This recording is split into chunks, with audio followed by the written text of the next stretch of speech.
Bonjour à tous, j'espère que vous allez bien. Nous allons donc du coup continuer notre petite série de QCM pour le concours externe ATSEM. Et aujourd'hui, nous allons voir le CDG 64 et notamment un QCM de 2016. Même si c'est un petit peu vieux, attention, certains CDG très souvent piochent dans d'anciens QCM. Donc voilà, vous pouvez remonter si vous devez vous entraîner jusqu'à 10 ans. C'est-à-dire que là, on va être en 2013, donc jusqu'à 2023, pardon, donc jusqu'en 2013. Voilà, c'est ce que je voulais dire. Donc, comme d'habitude, on prend un stylo, un papier, on prend des notes, on n'hésite pas à s'abonner. Semaine prochaine, on va débuter les questions pour l'oral. Pareil, ça sera exactement pareil. Donc, n'hésitez pas. Et donc, du coup, hop, c'est parti. Hop, on va faire capture d'écran. Je vais vous montrer donc du coup le sujet. Comme d'habitude, n'hésitez pas à mettre pause si besoin. Si vous avez besoin de plus de temps pour, on va dire, réfléchir, hein, vous mettez pause, vous reprenez après, bien évidemment. Et c'est parti, on est ensemble pour toute la semaine, du coup, sur ce CDG.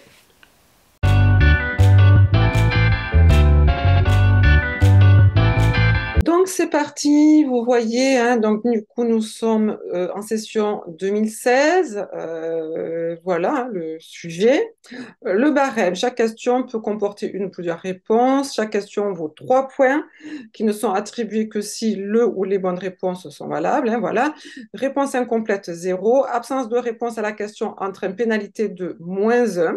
Donc, si vous ne répondez pas, c'est -1.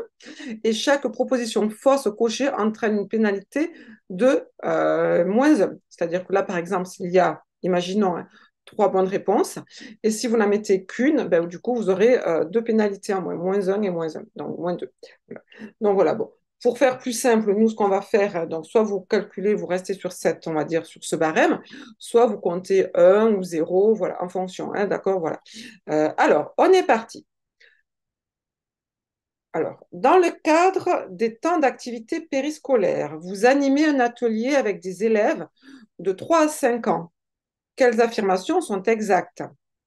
L'effectif de votre atelier ne peut pas excéder 8 enfants.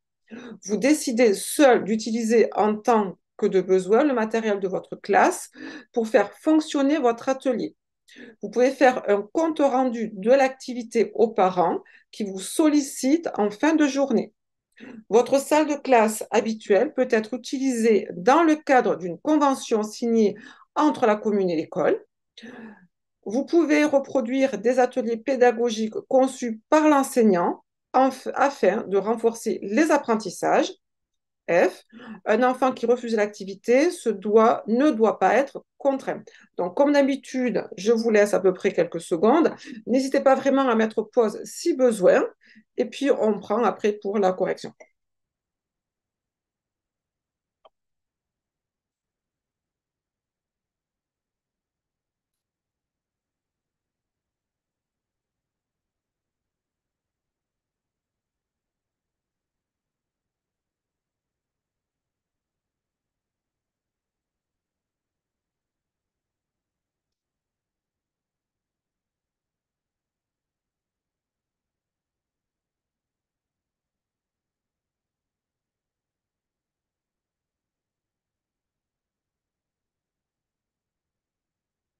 Alors, l'effectif de votre atelier ne peut pas excéder 8 enfants. Là, nous sommes à regarder bien et on relit peut-être bien comme il faut en temps périscolaire. Là, vous animez un atelier avec les élèves de 3 à 5 ans. Voilà. Donc, l'effectif, attention, en périscolaire, non, c'est pas 8 enfants. Là, par contre, c'est en temps scolaire et encore, ça ne marche pas parce qu'il faut être deux, hein, voilà, en temps scolaire, lors des sorties. Voilà. En temps périscolaire, c'est 14 enfants. Donc, du coup, non, voilà. La A, non, c'est pas ça. Vous décidez seul d'utiliser en tant que de besoin le matériel de votre classe pour faire fonctionner votre atelier. Ben non, parce que le matériel de votre classe, quoi, de la classe, déjà, il appartient à la maîtresse, hein, c'est la maîtresse qui le gère, ou l'enseignant, pardon, qui le gère. Donc, du coup, non, pas du tout. Vous ne pouvez pas utiliser le matériel de la classe, ça, non, pas du tout. Vous pouvez faire un compte rendu de l'activité aux parents qui vous sollicitent en fin de journée. Alors, Bien évidemment, nous sommes en temps périscolaire. Attention, donc oui, bien évidemment, vous pouvez faire un compte rendu de l'activité que vous avez fait, de ce que l'enfant a fait, ainsi de suite. Par contre, ça serait en temps scolaire. Là, non. Ça, j'espère que vous avez compris. Non, surtout pas. Mais là, nous sommes en temps périscolaire. Donc, vous avez tout à fait le droit d'expliquer aux parents l'activité qui a été faite, ce que l'enfant a rendu. Votre salle de classe habituelle peut être utilisée dans le cadre d'une convention signée entre la commune et l'école. Attention, dans le cadre d'une convention signée, hein, d'accord? Votre classe, convention signée, bien évidemment, s'il y a une convention, tout à fait, vous ne pouvez pas vous y opposer, pas du tout. Donc oui, bien sûr qu'on peut. Vous pouvez reproduire des ateliers pédagogiques conçus par l'enseignante afin de renforcer les apprentissages. Ah ben non, ça non. Ça, je pense que vous le savez. Non, pas du tout. Vous n'avez pas le droit, hein, dans ces fameuses activités périscolaires, PEDT, TAP, ainsi de suite, vous n'avez pas le droit de reproduire des activités faites en classe. Donc là, non, pas du tout. Un enfant qui refuse l'activité ne doit pas être contraint, tout à fait. Pardon, on ne doit pas forcer, désolé, on ne doit pas forcer un enfant à faire l'activité, jamais, quel que soit, mais désolé, je n'arrive pas à le prendre, quelle que soit l'activité, on va le mettre comme ça, quelle que soit l'activité, voilà, vous ne pouvez pas contraindre un enfant à faire l'activité, c'est pas possible. Voilà. Donc là, vous aviez C, D, F. Si vous avez bien répondu, à ce moment-là, c'est super. Ben, vous prenez, on va dire, un point, hein, ou 3 points si vous respectez cette consigne. Voilà. Question 2. L'étiquette d'un produit d'entretien fait apparaître les pictogrammes reproduits ci-dessous. D'accord? Voilà. Indiquer les risques et mesures de sécurité à respecter lors de l'utilisation et le stockage de ce produit.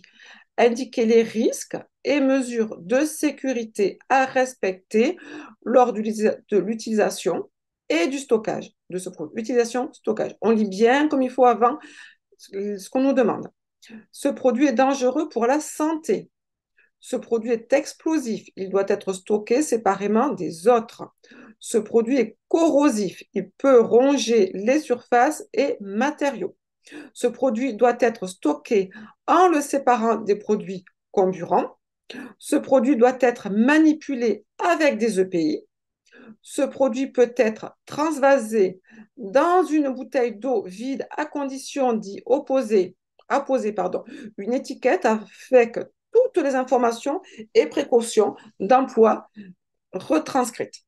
Donc, je vous laisse on va dire quelques secondes pour bien voir ce que vous pouvez faire ou ne pas faire.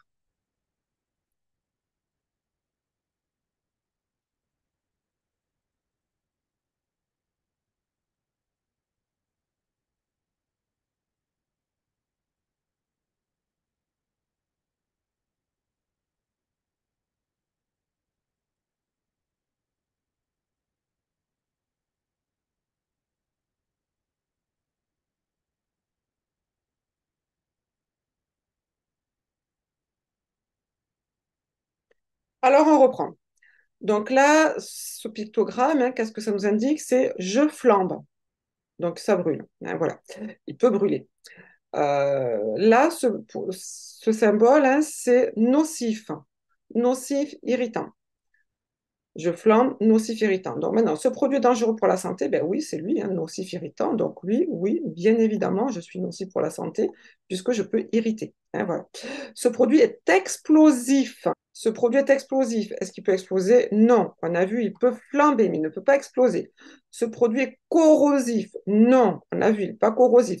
Ce produit doit être stocké en le séparant des produits comburants. Oui, comburants, ça veut dire que ce sont des produits qui peuvent provoquer justement des flammes et qui peuvent enflammer. Donc lui, étant donné qu'il est très inflammable, il ne faut surtout pas le mettre à côté d'un produit qui peut l'enflammer. Donc bien évidemment, donc du coup, on va le stocker à part, on va le mettre à part. Donc oui, ce produit doit être manipulé avec des EPI, oui, parce qu'il est irritant. Voilà, donc oui. Ce produit peut être transvasé dans une bouteille d'eau vide. Alors là, on arrête de suite, direct. Hein. Tout ce qui est irritant, tout ce qui est inflammable, non, surtout pas. Voilà, donc voilà. Donc du coup, on avait A, D, E. 3 points. Hein, voilà, ou si vous mettez juste un point, c'est un point. Mais ou sinon, ben, si vous n'avez que A, ben, ce sera un point et -1, -1. Faites-vous votre petit calcul comme vous pouvez, hein, voilà. Euh, 3. Que signifie la laïcité à l'école?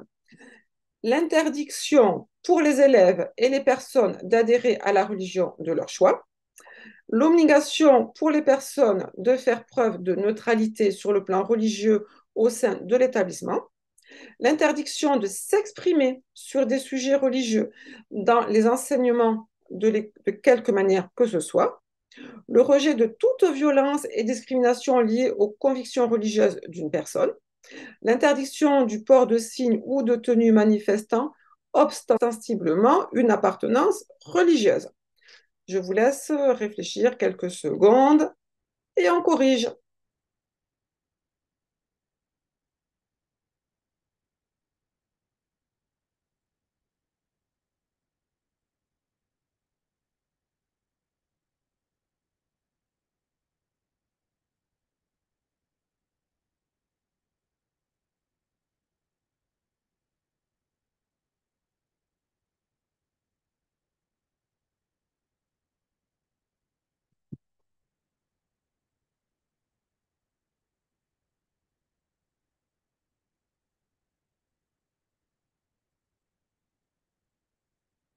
Alors, déjà, qu'est-ce que la laïcité? La laïcité, hein, c'est la loi de la laïcité de 1905 qui va séparer la notion d'Église et de l'État, hein. L'Église et l'État vont se séparer, hein, pour justement la République devient une République laïque.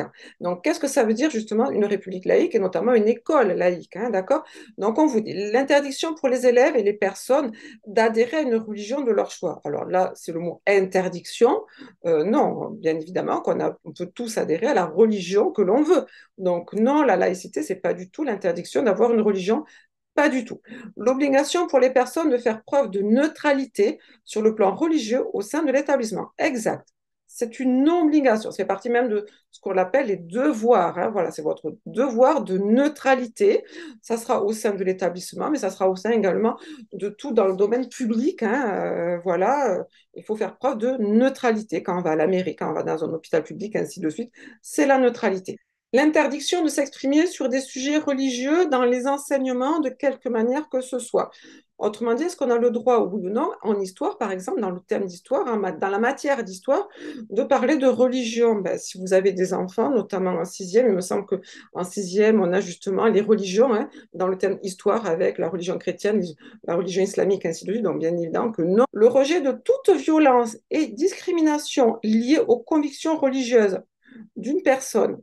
Là, oui, la laïcité, c'est justement accepter les convictions, les religions de l'autre et surtout, l'égalité, hein, cette notion d'égalité. Donc, oui, on va rejeter la violence. On ne doit faire aucune discrimination envers une personne, quelle que soit sa religion. Donc ça, oui. L'interdiction du port de signes ou de tenues manifestant obstinément une appartenance religieuse. Oui, ça aussi, bien évidemment, ça, on en entend assez parler actuellement. Donc voilà, donc là, on avait le B, le D et le E. Un point ou 3 points si vous prenez on va dire, la notation du CDG. Dernière question pour aujourd'hui. Vous êtes invité à accompagner la classe de grande section, d'accord, grande section, à une sortie occasionnelle au parc zoologique, en dépassement du temps scolaire. Alors déjà, on essaie de se comprendre ce que c'est, de se poser bien les questions. Quelles sont les affirmations exactes? En tant qu'ATSEM, votre participation à cette sortie est obligatoire. Comme accompagnante, vous serez attentif ou attentive aux signes éventuels de malaise et à proposer fréquemment de l'eau à boire en cas de forte chaleur. Le taux d'encadrement requis est de 2 adultes pour 16 enfants et au-delà, un adulte supplémentaire pour 8 enfants. Vous êtes vigilant ou vigilante quant à l'intérêt pédagogique de la sortie qui doit venir en appui au programme scolaire. Comme encadrant ou encadrante, vous devez aller reconnaître le site avant la sortie. Je vous laisse réfléchir quelques secondes.